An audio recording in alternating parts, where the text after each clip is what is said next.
Theories of Charles Beard by Lauren Crotty, Joaquin Orquiola, and Willow Edwards. Who was Charles Beard? He was an American historian and political scientist who lived from 1874 to 1948. He grew up in a rather prosperous family, the son of William Beard and Mary Payne. Known for his book, An Economic Interpretation of the Constitution of the United States, published in 1913. In this book, he argued that the U.S. Constitution was shaped by the economic interest of its framers. Later, he helped found the New School for Social Research, and he helped fund that program as well. He was a prominent figure during the Progressive Era, and later was criticized for focusing too much on the economic factors in history, which is called economic determinism. Charles Beard married Mary Ritter, a fellow historian and suffragette, and they had a collaborative work called The Rise of the American Civilization.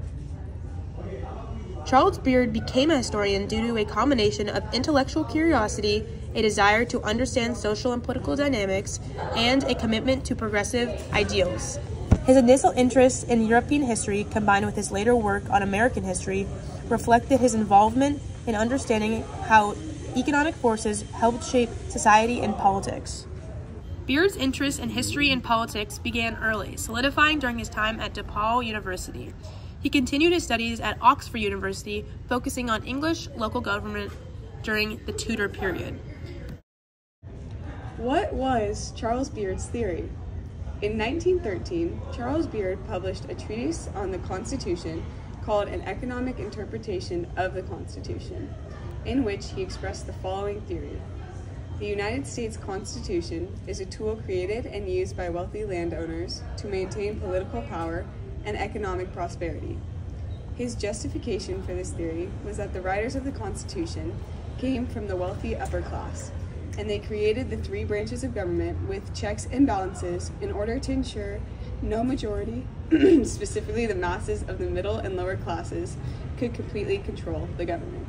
Now, initially, Beard's work was viewed as an attack on the ideals of the American Revolution and the motives of the Founding Fathers.